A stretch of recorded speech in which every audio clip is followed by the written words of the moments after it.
So last year we created a hanging table for our van. You might have seen it in some of our videos. What we found is that this table is a little bit too small for our stove and for working space. So in this video, what we're gonna do is we're gonna rebuild this table, and it's gonna be a little bit bigger and of course a little bit better. So this table is gonna store behind our driver's seat, but to do that, it has to be exactly 17¼ wide and 21½ inches long. Right now, these are 24. So I'm gonna cut these down. Once they're the right size, we'll be able to stack them together, and they'll be able to sit behind the seat completely out of our way until we need them. When making cuts in finished wood, be sure to tape both sides of the cut to reduce splintering.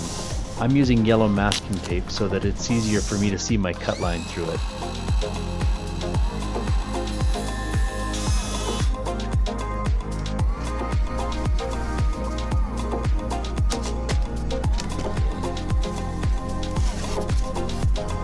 The other thing to keep in mind is which way your blade cuts through the wood. You can see this side is very rough, this side is very nice and smooth. That's because the teeth draw into the smooth edge like this, so that they come up keeping the nice side of the wood smooth, but can attack the other side. If I had a better blade or a better saw, I probably wouldn't have any of this, but I have to work with the tools I've got, so that's what I do. I also move the saw slowly through the work to reduce splinters and rough edges. Sometimes just taking it slow can save you a lot of work later on.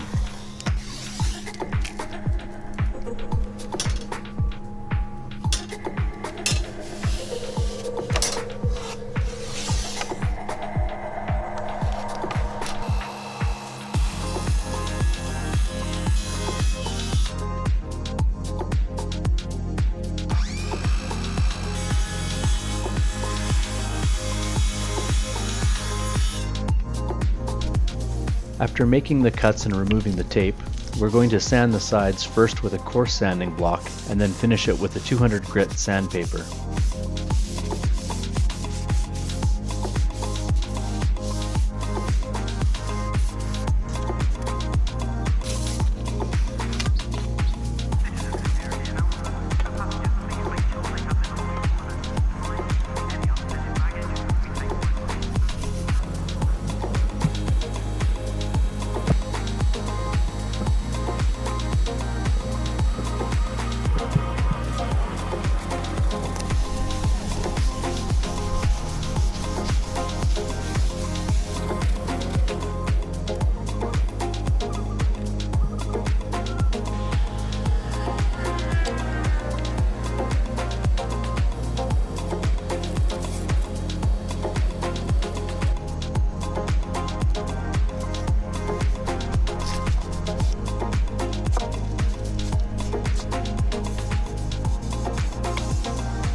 So now we've got this stained, what we need to do are drill and cut some holes for this to go through the corners so that it can hang from the upper part of the door or the roof rack. So I'm going to start by drilling 2 holes and then cutting the space in between that.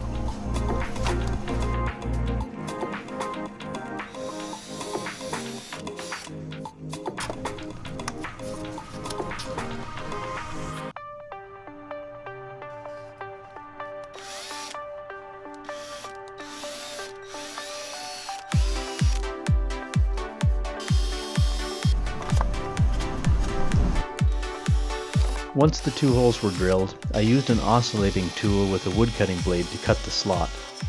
I then finished the holes by sanding them with a thin strip of sandpaper.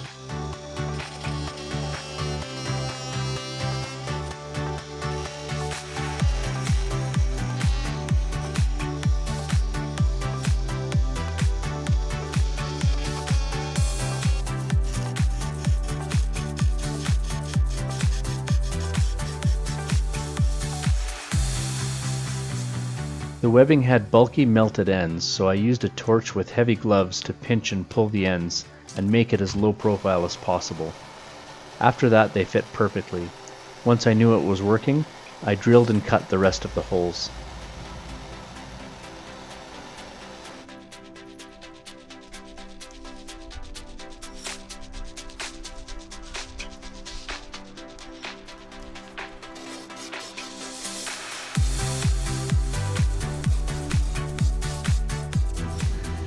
So this is what we're going to use to be the structure on our table. We have two sections.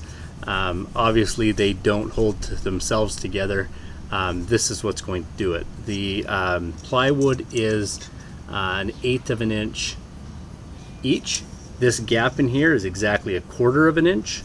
I don't know if you can see that or not, but this is what we're going to be using. I'm going to cut this to length so it's exactly the same length as these, which should be 21.5. But instead of measuring, I'm just going to put it there and mark it because that's more accurate. If I was using a table saw, my cuts would have been exact, but since I was using a handsaw, my cuts aren't exactly precise. Measuring from your work can sometimes be more accurate.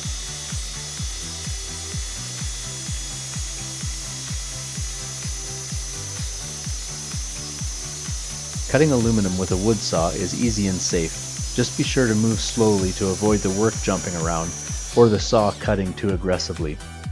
It leaves a rough edge that needs some attention to smooth it out, so I used a metal file to take the burrs off.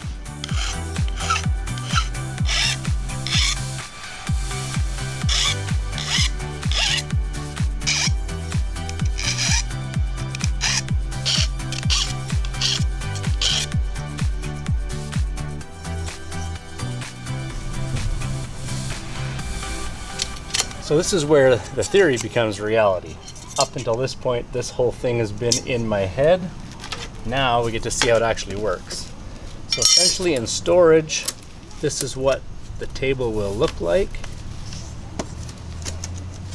One on that side, and one on this side. This trim, or this aluminum, is actually trim from a tiling.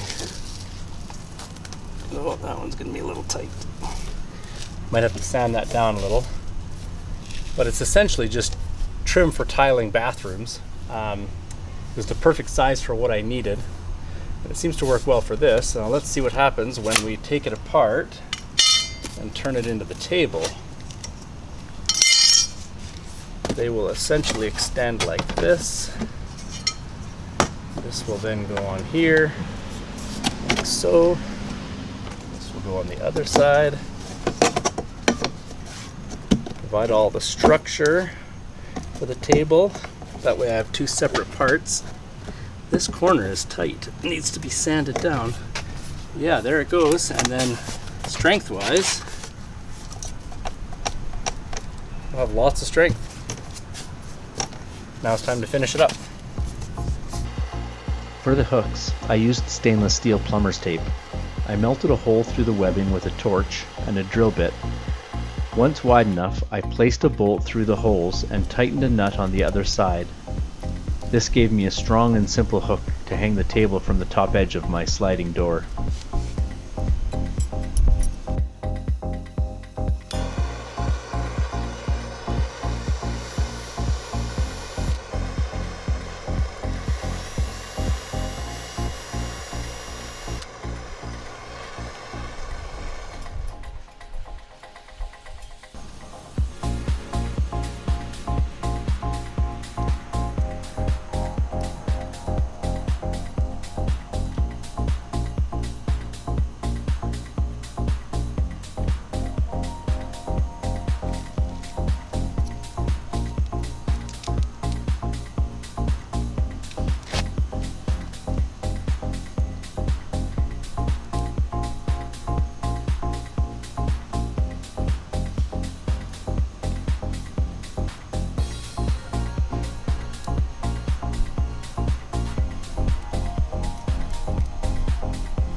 Almost done. One last knot to tie and then we're golden.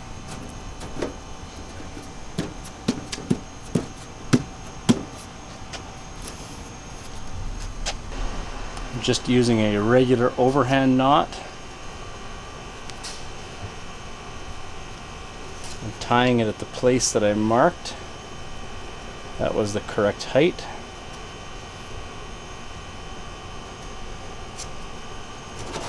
Let's put it down.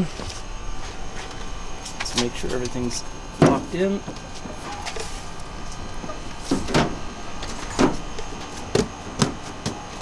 There we go. Our table.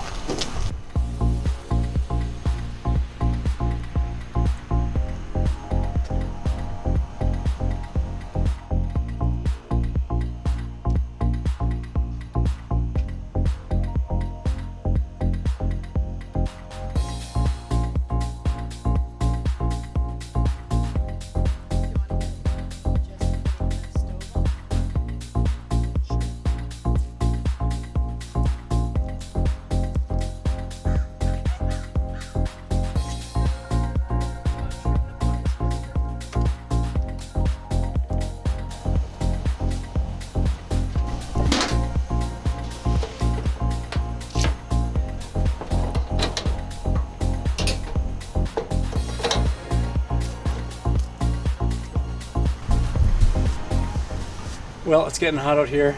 I'm done for the day. I think this turned out pretty good. It's able to hold quite a bit of weight, enough for cooking on.